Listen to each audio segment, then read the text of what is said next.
Have you ever wondered what life in the USSR was actually like? If you think it was all bad, then no system is all bad. Or actually, the way I like to think about it, all systems are bad. And if you think yours isn't, just look at your tax rate and what those taxes are actually directed towards. But point is, there were some good things about the USSR. There were things that actually genuinely worked, and there were a lot of things where the USSR was a pioneer in. Like one of the most notable example is... Women's rights. Yeah, women's rights, exactly. Women's rights, after the revolution, women got like equal rights with the men. And the Constitution of 1936 established voting right for women.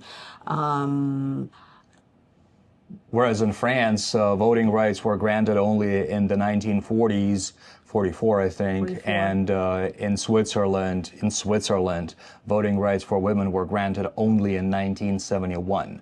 So there's a lot of things where the USSR was one of the first in, and another thing that was very much of note is women were able to work equal to men. After the revolution? Yep.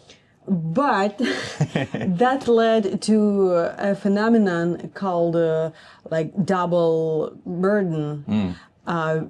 This means that women had to work equally with men at kolkhoz, what do you call it? Collective farm. Collective farm or factory, whenever they worked. And the second duty was at home because all home stuff, what do you call it? Just everyday life. Everyday life, like cooking, look after children, etc. These things were also on women. So it's like two... So you come home from work, Yeah. and then you come home and then you still do like household chores. So yeah, double burden. There is that, and but nevertheless, women were made a lot more equal to men. And before you say anything, we're not fans of the USSR. Definitely not. You know, there were a lot of things that we would rather not have, like centralized planning of the entire economy obviously failed. We're definitely against militarism, and there was a lot of military involvement in just about everything in the everyday life and the economy, etc.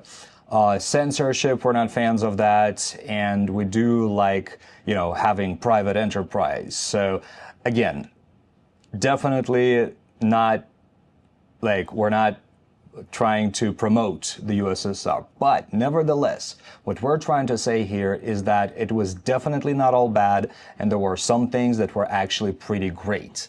So, among other things, one thing that the USSR did is it made sure that the population was literate, and there was universal education. And most higher education, like university education, was also free, and it ended up having some of the most educated societies in the world. And that also led to, it didn't lead to that, but another thing that kind of was parallel to that is mass healthcare. Sure, it may not have been the best in quality, but it did exist, it was free. And at some point, USSR had the most doctors per person in the whole country's population in the world. So it was just these basic services, like if you needed an emergency like ambulance, it would come really fast, and it was free. Like you would not be charged, exorbitant amounts of money like you do in the US. Like if you don't have insurance and you get an emergency vehicle, the prices are ridiculous. In the thousands. Like why does that cost that, So other things is there were small things like mass vaccination and stuff, but another thing I want to bring up is urban planning. If you've ever been to any post-Soviet country in Russia, Kazakhstan, Uzbekistan, and you take a look at the city's layout and how green the cities are. Cities were made with public transport and with walkability in mind. Unlike the US, where many cities were designed for private cars. You know, like sure, there is San Francisco, there is New York that are older and that were planned before this like mass like overtake of the market by private vehicles, you know. But it's in the States, cities are not always comfortable for just living. Like you have to have a car. The model is you live in the suburbs, you drive to the city to work. You have traffic, etc., etc. Whereas in post-Soviet countries, the cities are laid out beautifully. They're walkable. There are many parks that you can walk to from any point of the city. A lot of sidewalks Yeah. with the green wall. Green wall that separates the pedestrians from the traffic. Yeah. Yep. That's beautiful, and I love it actually. Yep. And another thing I would mention is centralizing heating. Oh God, yeah. A lot of people think Russia's so cold, but Yeah, we have central heating, and it's like Soviet Union heritage. All post-Soviet countries also have it, like Kazakhstan, Uzbekistan, because yeah, in winter we have like plus, I don't know, 25 degrees in Celsius winter we have plus 25 degrees. inside. Oh yeah, inside. Indoors. Indoors, Yeah. indoors. Whereas outside it may be maybe minus 40. Yep. I'm from Siberia. I know that minus 40. Yep. How it feels like. Yep. Yeah. So that was definitely a Soviet thing, because before, like, you had to like buy wood and heat your own homes. But central heating, you have these large-scale heating stations in pretty much any city, and you have like water coming in pipes to pretty much all apartment buildings throughout any city. So yeah, centralized heating does make life a lot easier, and definitely like apartments are warmer than probably most Western countries in winter. Seriously, you know. And it's cheap. And it's cheap. You don't have to pay like much for it because it's not electricity, so you just pay for heating, and it doesn't cost like huge money at all.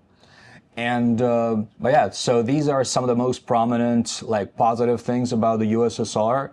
If you can think of any more, please write them in the comments.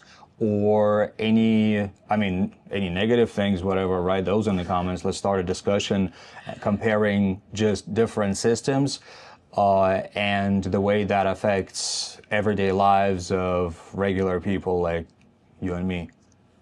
So, okay, so let's pick our next topic. And while we're picking our next topic, please don't forget to give us a like and subscribe to the channel for a lot more randomness on the Russian culture, Russian heritage, sometimes Russian language, and other things. So what are we going to get? Is it my turn? Whatever, pick it. We already did this one. Yes. This is like what do Russians prepare for. You can watch this in one of our earlier videos. Yeah. What's the most Russian way to say I don't care? Yep. We can discuss that. There's a lot of ways to say that. Some are even obscene. So we're going to talk about that. And there you go. Thank you very much for watching, and see you in the next one.